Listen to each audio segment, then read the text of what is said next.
हर हर महादेव, जय Shri Ram. Welcome back to the channel guys, this is Palak Mishra and आज हम लोग डिस्कस करने वाले हैं प्रपोजल राइटिंग इन एनजीओ। तो हम एनजीओ के पर्सपेक्टिव से प्रपोजल राइटिंग आज देखेंगे कि प्रपोजल राइटिंग होता क्या है, किस तरीके से लिखा जाता है, कितने दो आउटलाइन देखेंगे हम, ठीक है। और उसके बाद हम सम अप करके आपको ये वीडियो कंप्लीट हो जाएगी। तो चलिए शुरू करते हैं विदाउट वेस्टिंग एनी टाइम। तो देखो प्रपोजल राइटिंग एक्चुअल में है क्या है, ठीक है। तो देखो जो हमारी प्रपोजल राइटिंग है, या हम लोग पहले प्रपोजल समझ लेते हैं। तो बेसिकली प्रपोजल क्या है? Proposal is a plan of action, ठीक है। आप प्लान ऑफ एक्शन बता रहे हो कि आपका जो आप एक्शन करने जा रहे हो, आप जो आप अपने गोल सेटअप किए हो, आपने जो विजन रखा है, आपने जो मिशन रखा है, उसके पीछे आप जो भी प्लानिंग करते हो वो चीज़। जैसे आप अभी अगर आप लोग बिजनेस बैकग्राउंड से होगे, बिजनेस आपने पढ़ा होगा कभी 11th में 12th में, तो उसमें आपको 5 चीज़ें सिखाई जाती है: planning, organizing, staffing, directing and controlling etcetera. तो आपको पता होगा कि planning is the first and the primary step. क्यों? क्योंकि बिना प्लानिंग के आप कुछ नहीं करते हो, और प्लानिंग टेक्स टाइम। समझ में आया? आप प्लान करते हो कि आपको किस चीज़ पे वर्क करना है। अब एग्जांपल ले लो कि कोई एनजीओ है, ठीक है। मान लो मैं ही हूँ, हमेशा की तरह मैं ही होती हूँ एनजीओ की ओनर। तो ये जो पलक जी हैं, ये एनजीओ की ओनर है। उन्होंने डिसाइड किया, अब मैं देखो प्रपोजल राइटिंग का बैकग्राउंड समझा रही हूँ ताकि आपको जब मैं बताऊँ तो ऐसा ना लगे कि ये तो बड़ा डिफरेंट चीज़ है। मैंने सोचा कि यार मेरा जो एनजीओ है उसको तो मुझे एस्टैब्लिश करना है बहुत ही अच्छी तरीके से, और मेरे पास है फंडिंग दोस्तों कम, मेरे पास पैसे बड़े कम हैं। बताओ, गरीबी आ गई है। तो जब मेरे पास पैसे ही नहीं है तो मैं कैसे अपने प्लान को इम्प्लीमेंट करूँगी? तो इसके लिए मुझे क्या चाहिए होगा? पैसे चाहिए होंगे। पैसा आएगा कहाँ से? कोई भी रैंडमली आके आपको पैसे नहीं देगा, ठीक है।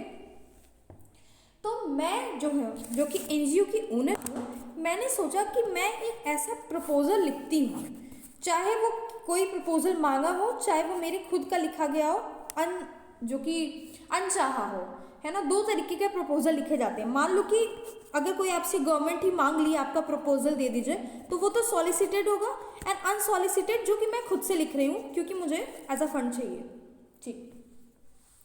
मैंने सोचा कि प्रपोजल लिखती हूँ जिसमें मैं बताऊंगी कि मेरे क्या क्या विजन है, क्या क्या मिशन है, और मैं बताऊंगी कि मेरे प्लान मैं कितने ईयर तक ये टारगेट कंप्लीट करना चाह रही हूँ, एंड मुझे कितनी फंड की ज़रूरत है, एंड दिस दैट, बहुत सारी चीज़ें, ठीक है, एक्सेट्रा एक्सेट्रा।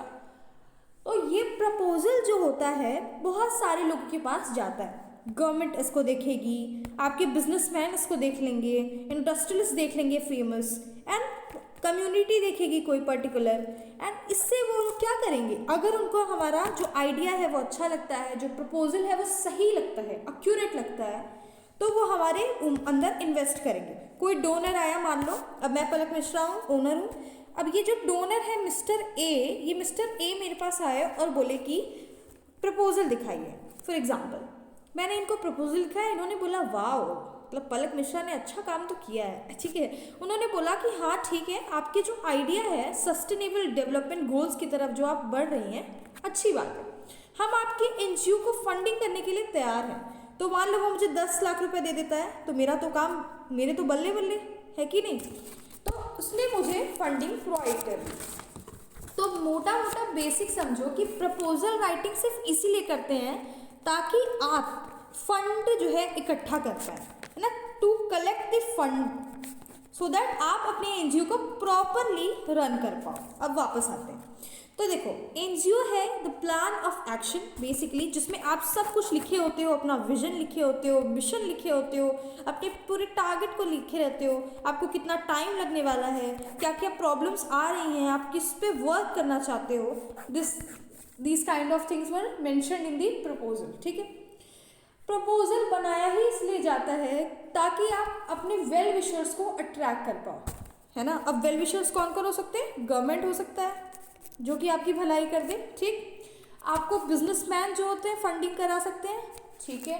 आपके जो इंडस्ट्रियलिस्ट होते हैं वो आपकी हेल्प कर सकते हैं, ओके। तो ये सारे क्या हो जाएंगे? ये हमारे वेल विशर्स है। या आप चाहते हो कि कोई कम्युनिटी उठकर आए और आपको पैसे प्रोवाइड कर दे, ठीक है। दैट मीन्स कि proposal is a way to attract our well wishers for those person who will help us, ठीक। ओके, प्रपोजल क्या होता है, इसमें आप लोग रिकॉर्ड डालते हो आपके प्लान्स के, प्रोग्राम्स के, एक्टिविटीज़ के, एसेट्रा एसेट्रा।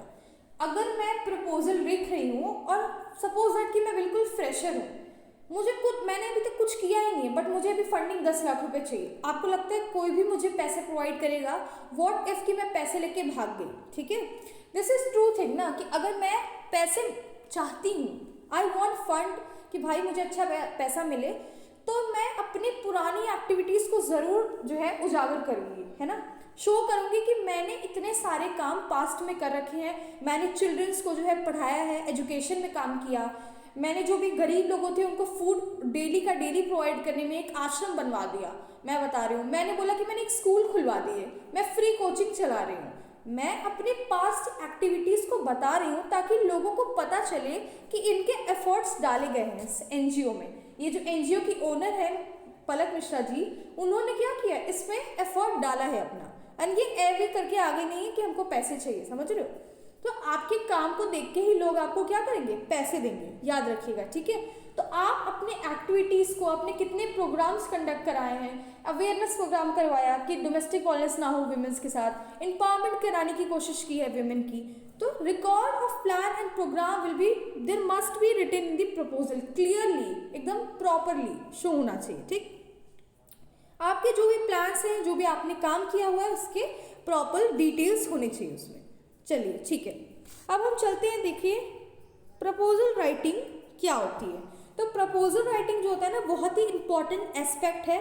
देखो एक्सपेक्ट लिखा है, AS लिख दीजिएगा, इन एनजीओ। ये क्या करते हैं, ये this is a way to approach the resource provider. जैसे मैंने बोला, मेरे वेल विशर्स मुझे फंडिंग दे सकते हैं, तो ये प्रपोजल राइटिंग क्या होता है, ये हमें हेल्प करता है हमारे रिसोर्स प्रोवाइडर को अट्रैक्ट करने के लिए, है ना, अप्रोच करने के लिए उन लोगों को जो मेरी शायद हेल्प कर सकते हैं। To approach the resource provider, it can be government, it can be a donor, ठीक है, कोई भी आ सकता है, इट कैन बी बिजनेस और industrialist, it can be any community, ठीक है। ओके, तो मैंने यहाँ पे इस तरीके से लिख दिया है। अब देखो, अगर आपको ऐसा लगे कि कंटेंट में कमी है, तो मैं बता दूं क्यों, क्योंकि आपको मैं जो एक्सप्लेन करूँगी वो आपको बस माइंड में रखना है, बाकी जो मेन पॉइंट्स है उसको मैंने इस तरीके से शो कर दिया इस PPT में, सो दैट आपको डिफिकल्टी ना हो ना। जैसे मैंने ये चीज़ लिख के फिर एरो बना दिया एंड छोटे छोटे पॉइंट्स डाल दिए, तो आपको याद हो जाएगा वो चीज़ें, हम ज़्यादा मेहनत भी नहीं करनी पड़ेगी, ठीक है।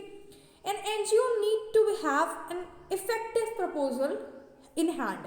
NGO के पास अपने हाथ में क्या होना चाहिए, एक अच्छा प्रपोजल होना चाहिए, जिसको देखते ही क्या करे, अट्रैक्ट हो जाए बंदा। अब एग्जाम्पल ले लो, आपको अपनी क्या करानी है, आपने कोई होटल खोला, एग्जाम्पल NGO से थोड़ा सा हटके, मान लो एक होटल है जिसका नाम है 10 स्टार होटल, ठीक है। अच्छा देखो, 5 स्टार होटल हो सकता है, तो 10 स्टार क्यों नहीं हो सकता, हाँ, अब 10 स्टार होटल होगा मेरे होटल का नाम, और इस होटल की भी ओनर क्या है, पलक मिश्रा ही है। तो ये मेरा जो होटल है, इसका मैं किस तरीके से इसको कैसे बताऊं लोगों को कि यहाँ पे बहुत ही अच्छी क्वालिटी का रूम है ना, AC वेसी लगा है भाई, अच्छा बेडरूम है, और आपको अच्छे खाने मिलते हैं, फूड वगैरह अच्छा है, सिक्योर है पूरा का पूरा। मैं कैसे बताऊंगी लोगों को, मेरा अगर नया नया होटल खुला है, रेस्टोरेंट भी है, रह भी सकते हैं इस तरीके का, तो कैसे मैं लोगों को बताऊं कि आप मेरे होटल में आओ, प्लीज़ मेरे होटल में बुकिंग करो, ठीक है। इसके लिए मुझे क्या करना होगा, प्रॉपर एडवर्टाइजमेंट करनी होगी। और सोचो कि कोई पैम्पर आप मान लो पैम्पलेट छपवा रहे हो, ठीक है, आपने एक पैम्पलेट छपवाया जिसमें आपने white colour and black colour की बोल्ड हेडिंग्स दी, एंड दैट्स इट। अब कोई उसको पढ़ना नहीं चाहेगा, है ना। और एग्जाम्पल ले लो कि अगर आपने, जैसे आपके टीचर्स आपको नोट्स भेजते होंगे फॉर एग्जाम्पल, और जैसे सिंपली टाइप कर देते हैं पूरा एकदम पैराग्राफ छापे हुए हैं उसी में, जब आपको पता चला कि अगर आपका एग्जाम है, चलो ओपन कर लेता हूँ, और देख रहे हो आप भरा हुआ है पूरा पैराग्राफ से, बुक की तरह लग रहा है, कोई नहीं पढ़ेगा, पढ़ेंगे ही नहीं बच्चे। क्यों नहीं पढ़ेंगे, क्योंकि वो देख के ही घबरा जाएंगे कि अरे बाप रे।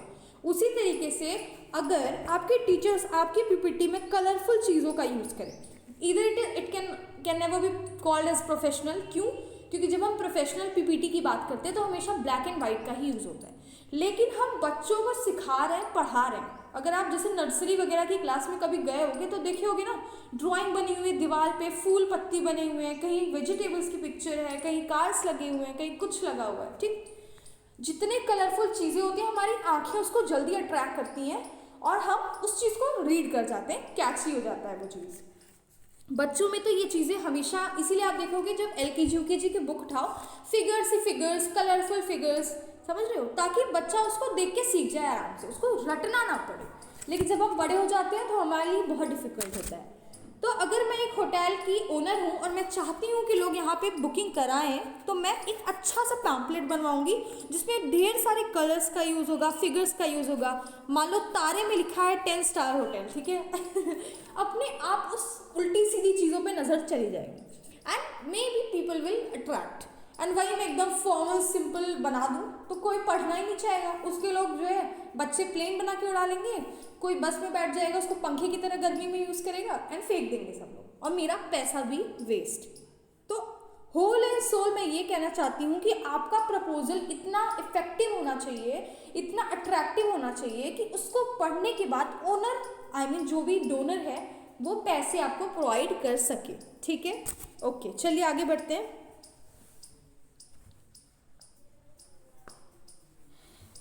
While making the proposal, you must have to keep in mind that what is the purpose of creating this proposal. Simple. आपने कोई प्रपोजल बनाया तो आपको पता होना चाहिए कि आपका क्या एम है इस प्रपोजल बनाने का, क्यों आप बना रहे हो, आपका पर्पस क्या है ना। मान लो कि मुझे चाहिए रिसोर्स, मुझे चाहिए फंड, तो मेरा पर्पस क्या है, कलेक्टिंग फंड। तो आपका पढ़ने के बाद प्रपोजल समझ में आ जाना चाहिए कि you are needy, you do not have enough volunteer, you do not have even fund. तो ये चीज़ क्लियर होनी चाहिए। ऐसा ना हो कि भाई पूरा प्रपोजल पढ़ लिया, बहुत अच्छा लिखा है, लेकिन कहीं ये स्टेट ही नहीं किया है कि इसमें हमें आपको नीड क्या है। मान लो कि मुझे नीड है कि मुझे पैसे तो चाहिए ही चाहिए, I want fund plus I want volunteers also, क्योंकि मेरे पास लोगों की बहुत कमी है। तो वो आपको फंड प्रोवाइड कर सकते हैं तो फंड प्रोवाइड करेंगे, फॉर एग्जांपल वॉलंटियर्स भी प्रोवाइड कर सकते हैं। आपने कभी देखा होगा आपके कॉलेजेस में, आपके स्कूल्स में लोग आते हैं अपने NGO का जो प्रचार करते हैं, एडवर्टाइज करते हैं और बताते हैं कि बीइंग एन वॉलंटियर आपको क्या क्या बेनिफिट्स हो सकते हैं, आगे चल के आप अपनी CV को इन्हेंस कर सकते हो, बहुत सारी चीज़ें बताते हैं। तो आपको एक तरीके से वॉलंटियर भी ना, मान लो हर स्कूल से ही 5 बच्चा आके खड़ा हो गया कि सर मैं हेल्प कराऊंगा, I will be the volunteer in your NGO, अगर आप कोई भी वर्क करते हो तो आप मुझे कांटेक्ट करिएगा। आपके वॉलंटियर्स बढ़े, मिले आपको बच्चे, ओके। तो आपका प्रपोजल बनाते टाइम याद रखिएगा कि आपका पर्पस क्या है, आपको चाहिए क्या, वो प्रॉपरली स्टेटेड होना चाहिए कि I want fund, I am having the lack of volunteers, so I want this and this, याद रखेंगे। चलिए आगे बढ़े। Okay students, so now what are the essential elements of proposal writing. तो जो प्रपोजल राइटिंग कर रहे हैं हम लोग, उसमें कुछ इंपॉर्टेंट एलिमेंट्स भी होते हैं। एलिमेंट्स क्या क्या, programmatic activities clearly spelled out. आपने जो भी एक्टिविटी कर रहे हैं वो एकदम अच्छी तरीके से शो होना चाहिए, जैसा मैंने शुरू में ही बता दिया। कैसे, फॉर एग्जाम्पल आपने गए, आप डोमेस्टिक वायलेंस के बारे में गांव में जाके लोगों को बता रहे हो, इंट्रोड्यूस करा रहे हो कि आपकी एक कंप्लेन से आपके साथ जो भी हैरेसमेंट हो रही है, जो भी डोमेस्टिक वायलेंस हो रहा है ना, प्रताड़ना जो भी हो रही है, वो रुक सकती है, हमेशा हमेशा के लिए आपको उससे आज़ादी मिल सकती है। Only on your one complain. Simple, government domestic violence act चलाया है, जो भी गलत काम हो रहे हैं उन सब के खिलाफ एक एक्ट बना हुआ है प्रॉपरली। तो आपने कौन कौन से कैंपेन चलाए सोसाइटी में, वो कितना काम किया, वो ये सारी चीज़ों को आप ही ना बताओगे, है ना। आप बोल रहे हो कि आप गांव में जाके लोगों को ये चीज़ बता रहे हो कि वोट देना चाहिए। आप जब वोटिंग का टाइम वगैरह आता है तो आप लोगों को बता रहे हो कि घर में मत बैठो, आपका हर एक वोट की वैल्यू होती है एंड इक्वल इम्पॉर्टेंस है उस चीज़ का, go and give your vote, है ना। आपने ये करा दिया, ठीक है।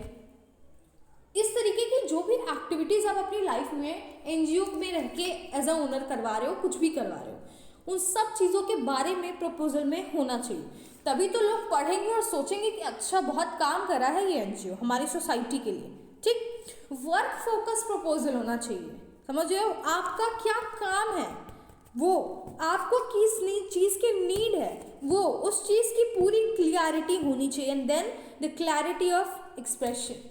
ऐसा नहीं कि लिख रहे हैं, पढ़ भी रहा है आदमी तो भी उसे समझ नहीं आ रहा कि बोलना क्या चाह रहा है। ठीक है, वो नहीं है कि अरे कहना क्या चाहते हो, वो वाला मीन। ठीक है तो you must be clear and cut, मतलब क्रिस्प रहो, शॉर्ट रहो, लेकिन पॉइंट टू पॉइंट बातें करो, घुमा फिरा के नहीं कि अरे ये कर गया वो हो गया। जैसे हम लोग लिखते नहीं है आंसर में, एग्जाम टाइम में जो आंसर बनता है वो ये घुमा फिरा के होता है। मतलब मैं स्कूल जा रहा था, सिंपल लिखना है, लेकिन मैं घर से निकला, फिर रास्ते में पहुंचा, रास्ते में से धीरे धीरे आया, इस गली से होके गुजरा, फिर जाके स्कूल पहुंचा।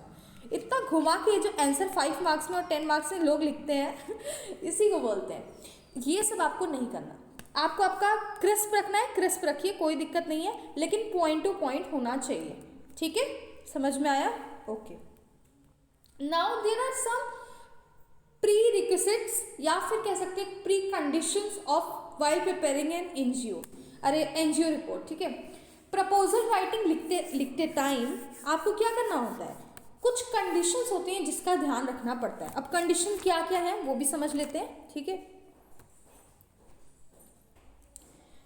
देखो शर्तों में अगर हम बात करें तो आपको कुछ पॉइंट्स मैंने यहाँ पे बुलेट पॉइंट्स लिख दिए हैं जो आपको हेल्पफुल करेगा जब आप आंसर लिखोगे। तो इसमें आता है first, background information, vision end of NGO, nature of project, time plan, anticipated outcome and evaluation, staffing and the need of volunteer, expenses of the project and that's all।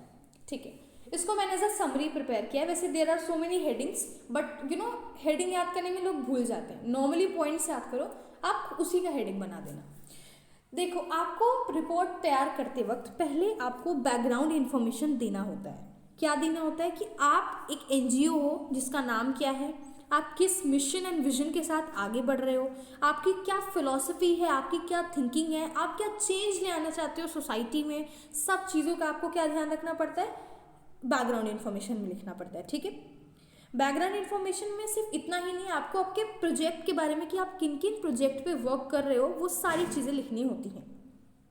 Vision है of NGO, nature of the project, आपका project का nature क्या है, वो किस purpose से आपने बनाया है, और आपको what are those necessary things ये यहाँ पे लिखी जाएंगी। ठीक है, आपने जो प्रोजेक्ट बनाया है, आपके जो टारगेट है वो कितने टाइम में कंप्लीट हो रहा है। फॉर एग्जांपल 2030 तक आपने सभी पॉवर्टी एलिविएट कर देनी है सोसाइटी से, हर किसी के पास 2-3 टाइम का खाना होना चाहिए, फूड, वाटर, शेल्टर, ये सब होना चाहिए। अगर ये आपका टारगेट है तो आपका टाइम जो प्लान है, टारगेट है पर्टिकुलरली, वो क्या है, दैट मीन्स कि 2030 इज माई टारगेट, कि मैं इसको अकम्प्लिश कर लूँगी। इस तरीके की सारी चीज़ों को नेसेसरी होता है लिखना। एंटिसिपेटेड आउटकम, और जो आपने सोचा है अभी उसका एंटिसिपेटेड आउटकम क्या होगा, यानी अगर आपने ये सोचा कि हम पूरे ज़ीरो हंगर वाला जो है, ज़ीरो हंगर जो नहीं है, हम मुझे लग रहा है एसडीजी गोल्स जो 17 है उसमें फर्स्ट है शायद zero hunger, if I am not wrong, याद नहीं आ रहा बट पढ़ा था शायद, तो ज़ीरो हंगर वाला। तो मान लो आप ज़ीरो हंगर वाला ही लेकर चल रहे हो कि हमारा टारगेट है ज़ीरो हंगर, कोई भी भूखा ना सोए, ऐसा कुछ हो ना, तो इससे आउटकम क्या निकल कर आएगा उसको बताइए क्लियरली। या फिर आप विमेंस को एजुकेट कर रहे हैं तो इसका आउटकम क्या निकल के आएगा कि आप फ्यूचर जनरेशन को क्या कर रहे हो, पढ़ा रहे हो, फ्यूचर जनरेशन को भी एजुकेट कर रहे हो, है ना। उसको इवेल्युएट करना, अच्छे से चेक करना, वैल्यूएशन दैट मीन्स चेक करना। ठीक है, वैल्यूएट मीन्स चेक, लिखते जाओ साथ साथ, अच्छा रहेगा। Staffing and the need of volunteer, आपको किन किन वॉलंटियर्स की नीड है, किस टाइप के लोग आपको चाहिए। ऐसा नहीं कोई कि सिर्फ सर्टिफिकेट कलेक्शन के लिए एनजीओ में आ गया है एंड बस चाह रहा है कि 1 महीना काम करे, सर्टिफिकेट लेके भाग जाए। आपको ऐसे नहीं चाहिए, आपको किस तरह के लोग चाहिए वो, एंड आपके पूरे प्रोजेक्ट का एक्सपेंस क्या बनेगा, बजट क्या है, कितना खर्चा आएगा, उसको अच्छी तरीके से चेक करना, इवेल्युएट करना, एनालिसिस, ये सारी बातें आपको प्रपोजल राइटिंग में लिखनी पड़ेंगी। ठीक, तो देखो प्रपोजल आउटलाइन, देखो प्रपोजल 2 तरीके से लिखा जा सकता है, टेक्निकल हो सकता है वो proposal, technical in nature, that financial in nature. तो फाइनेंशियल प्रपोजल अलग तरह से बनता है, उसका अलग फॉर्मेट होता है, टेक्निकल प्रपोजल अलग तरीके से बनता है। तो चलिए पहले टेक्निकल को डील करते हैं। देखो टेक्निकल भले ही नाम है टेक्निकल, इजी है, फाइनेंशियल से थोड़ा सा ये इजी है, जर्नल आप लोग बोल सकते हो इसे। कैसे कि टेक्निकल प्रपोजल में आपको इंट्रोडक्शन लिखना होता है प्रोजेक्ट का। प्रोजेक्ट के क्या क्या इंट्रोडक्शन में आएंगे स्टूडेंट्स, इसमें आपका आ जाएगा introduce project to the funder या फिर डोनर, जिसको आप चाहते हो कि वो बंदा जो पढ़ रहा है, जो डोनेट करने वाला है पैसे, उससे इंट्रोड्यूस करो पहले तो प्रोजेक्ट के बारे में, उसकी डिटेल्स दो, प्रोजेक्ट की समरी 300 to 500 वर्ड्स में लिखो। समझ में आया, यहाँ पे लिखा भी है समरी इन 300 to 500 वर्ड्स। फिर इसके कवर लेटर को लिखो, ठीक है, प्रपोजल की कवर लेटर को लिखो, अच्छे से प्रिपेयर करो। ये सारी चीज़ें कहाँ आएंगी, टेक्निकल में आएंगी। फिर आप प्रोजेक्ट के बैकग्राउंड को बताओ, हाफ पेज से लेके 1 पेज तक आप कंटेंट बता सकते हो। और कंटेंट में क्या होगा, problem that need to be addressed. अगर आप सोसाइटी की कोई प्रॉब्लम को एड्रेस करना चाह रहे हो तो उसको हाफ टू 1 पेज में इसको लिख के बता दो कि आप प्रॉब्लम एड्रेस करना चाह रहे हो। The problem is domestic violence example, या फिर चाइल्ड अब्यूज़ लिख लो कि बच्चों को भी बहुत मारा जाता है किसी किसी घर में, उन लोग की बहुत मेंटल हेल्थ ख़राब हो जाती है, ठीक है, तो उनकी मेंटल हेल्थ अफेक्ट कर रही है। तो मान लो आप चाइल्ड के बारे में ही लिख रहे हो, तो आप एड्रेस करना चाहते हो चाइल्ड अब्यूज़। आप बच्चों को बताना चाहते हो कि you can complain against your parents अगर आपके पेरेंट्स आपके साथ कुछ गलत कर रहे हैं तो, ठीक। आपने एड्रेस कर दिया हाफ टू 1 पेजेस में। एंड आप ये बताओगे कि आप कौन कौन से ऑब्जेक्टिव्स को लेकर चल रहे हो, आपके गोल्स क्या हैं। गोल्स क्या हो जाएगा students, short term goal, long term goal. अगर आप बिजनेस स्टडीज़ के बैकग्राउंड के होते ना तो this is so easy for you. मैं बता दूं, मैंने 11th-12th में बिजनेस स्टडीज़ पढ़ा है, तो मेरे लिए जो भी टॉपिक्स हैं एनजीओ के, that is very easy, simple है, बहुत इजी। ऐसा लग रहा है कि 11th-12th के जो भी टॉपिक्स पढ़े थे बिजनेस में, वो सारी चीज़ें कहीं ना कहीं नॉन गवर्नमेंटल ऑर्गेनाइजेशन में, जो कि अभी मैं रिसेंटली पढ़ रही हूँ, इसको देखने में मतलब ईजी लग रहा है। तो क्योंकि ये सारी चीज़ें उसी से रिलेटेड है, जब आप बिजनेस में अच्छे होगे तो आप सब चीज़ें लिख लोगे, ठीक है। तो देखो इसमें क्या है, आपके जो एनजीओ है इसमें भी गोल्स होते हैं, बिजनेस में भी गोल्स होते हैं। बिजनेस में भी 2 तरीके के गोल्स होते हैं, short term and long term. Short term goals को आप कितने टर्म में पूरा करना चाहते हो, लॉन्ग टर्म्स को कितने टर्म में पूरा करना चाहते हो। फॉर एग्जांपल शॉर्ट टर्म में आप चाहते हो 1 ईयर में आपकी इतने आउटकम आ रहे हैं, एंड टर्म आपका मेन लिख जाए 2030 तक आप ये चीज़ें पूरी कंप्लीट कर लोगे। तो गोल्स भी 2 तरीके के होते हैं। शॉर्ट टर्म में भी आप डेली जो भी बेसिस पे वर्क कर रहे हो उसमें आपको जो सक्सेस डिफाइन कर रहे हो उसे शॉर्ट टर्म में रख सकते हो। लॉन्ग टर्म में जो आपका मेन विजन है वो लॉन्ग टर्म में ही आएगा कि 2030 टारगेट है तो 2030 ही रहेगा, ठीक है। तो दैट मीन्स कि अच्छा देखो, मैं ये चीज़ बिजनेस स्टडीज़ वाला क्यों बताई आपको कि मैंने 11th-12th में पढ़ा है, क्योंकि अगर ऐसा कोई टॉपिक लगे आपको कि बहुत टेक्निकल है एनजीओ में या फिर किसी में भी, सो आप पहले उस टॉपिक के बारे में थोड़ा सा स्टडी कर लिया करो। आप जाइए लाइब्रेरी में विजिट करिए, किसी बिजनेस स्टडीज़ की कोई बुक्स को देखिए, आपको वो सारे हेडिंग्स मिल जाएंगे जो आप एनजीओ में आके पढ़ रहे हो। फिर आप उसे पढ़ोगे तो it will be very easy and beneficial for you to write the answer, क्योंकि आपको कंटेंट की हमेशा कमी लगी पड़ेगी। वो तो रियल है, कुछ चीज़ें रियल होती है ना, तो वो भी वैसे ही रियल है प्रॉब्लम कि हम कैसे लिखें, कंटेंट नहीं मिल रहा। तो just read the business studies books, 11th-12th की पढ़ लो, एनसीईआरटी ही पढ़ लो, समझ में आ जाएगा, ठीक है। Now the strategies which you are using to accomplish your goals, आपने जो भी टारगेट सेट किया है उससे डील करने के लिए आपने क्या स्ट्रैटेजी का यूज़ किया है, किस तरीके से आप क्या क्या काम करने वाले हो कि आपका जो टारगेट है वो पूरा हो जाए। तो ये सारी चीज़ें कहाँ लिखी जाती हैं, टेक्निकल प्रपोजल में लिखा जाता है। अब चलिए फाइनेंशियल प्रपोजल की आउटलाइन की हम बात करें तो जो फाइनेंशियल प्रपोजल है, just a minute, financial proposal जो होगा ना उसमें सबसे पहला ही पॉइंट ये रहेगा कि बजट क्या है आपके प्रोजेक्ट का। फाइनेंस है तो सिंपल सी बात है, पैसे से रिलेटेड बात होगी, बजट से रिलेटेड बात होगी। अब मान लो मेरा बजट है 10 लाख का, ठीक है, 10 लाख तो भाई बहुत कम ही ले लिया। जब हम और नेशनल लेवल पे बात करेंगे तो हमारा ये प्रोजेक्ट करोड़ों तक जा सकता है। तो अभी छोटा मोटा है तो 10 लाख की बात कर लेते हैं। तो मान लो 10 लाख का मेरा बजट है और मैंने ये चीज़ें सोच रखी हैं कि इतना कॉस्ट होगा एंड इसका ये आउटकम आएगा तो इतने में कर लेंगे, ये सारी चीज़ें बजट में आ जाएंगी, ठीक है। तो आपका बजट है 10 लाख का। अब आपको कितने और की नीड चाहिए ये भी बता दो, है ना। टेबल ऑफ कंटेंट जिसमें आपने हेडिंग्स लिखना है, पेज नंबर लिखना है, रेफरेंसेस लिखना है, सारी चीज़ों का, जैसे आपके इंडेक्स पेज नहीं होता उस तरीके से कहीं ना कहीं टेबल ऑफ द कंटेंट हो जाए जो आपको इन्फॉर्मेशन बताते हैं इन सब चीज़ों का। एंड सिंपल सी बात है, जब फाइनेंस की बात आएगी तो आपको रोज कॉलम्स बना के इन सब चीज़ों को लिखना पड़ेगा। Document that were referred in order to write proposal, आप कुछ सर्टेन डॉक्यूमेंट्स दोगे इसमें, जो भी आपके नेसेसरी डिटेल्स है ना, आपसे फाइनेंस से रिलेटेड जो भी चीज़ें हैं उसका यहाँ पे डॉक्यूमेंट दे दोगे आप।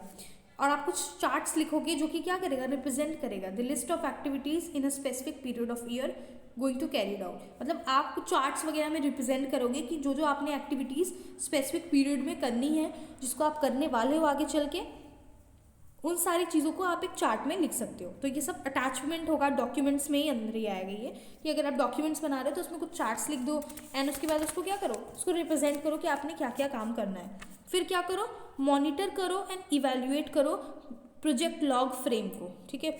बजट शीट बनाओ, प्रोजेक्ट लॉग फ्रेम को क्या करो, मॉनिटर करो, यानी मॉनिटर करना अपने वर्क को, अपने वर्क के ऊपर क्या करना, ओवरव्यू करना, चेक करना, देखना कि ठीक ठीक काम हो रहा है कि नहीं, कहीं ज़्यादा पैसे तो नहीं लग रहे, मेरा बजट इतने का है, काम इतना हो रहा है, मॉनिटर करो, इवेल्युएट करो अपने वर्क को, और क्या करो, project log frame. Basically 8 to 10 columns में आपको क्या करना है, आपको डिस्क्राइब करना है द डिटेल ऑफ मॉनिटरिंग, कि आप किस तरीके से अपने वर्क को मॉनिटर कर रहे हो, एंड द प्लान इवेल्युएशन, ठीक है। प्रोजेक्ट लॉग क्या होता है, project log frame details the indicator means of verification and hierarchy of project objective including risk and assumption, मतलब बेसिकली इसमें क्या होगा ना, आपने रिस्क बतानी है कि ये जो मैं काम कर रहा हूँ इसमें ऐसा हो सकता है कि कुछ प्रॉब्लम्स आ जाए, कुछ ऐसा मान लो कि कुछ अनइमेजिनरी चीज़ें हो जाए, जैसे मान लो आपने वेयर हाउस में कुछ सामान रखे हैं, पूरे क्लोथ्स वगैरह रखें जो कि आप डिस्ट्रीब्यूट करना चाहते हो, वहाँ पे आग लग गई, सारे कपड़े जल गए, तो रिस्क भी आप बता दोगे कि मैं अगर जो काम कर रहा हूँ उसमें मुझे ऐसा लगता है कि ये चीज़ें रिस्क है, मेरे लिए ये चैलेंज हो सकती है, एजम्पशन आपको ये सब लिखना है उसमें, ठीक है। इसको प्रॉपरली आप किस लिए कॉलम्स में लिखोगे, 8 to 10 कॉलम्स में ये सारी बातें आपको लिखनी है। एंड बजट शीट बताना है कि कॉस्ट पर आइटम एंड उसके बाद टोटल कितना है, ये सारी चीज़ें किस में आएंगी, फाइनेंशियल प्रोजेक्ट आउटलाइन में आएंगी, ठीक है। So yes, it come to the end of the video, I hope you like this video, आपको समझ में आया वो चीज़ें। If yes then give your feedback, the comment section is open for you all students. Thank you so much and जय Hind everyone.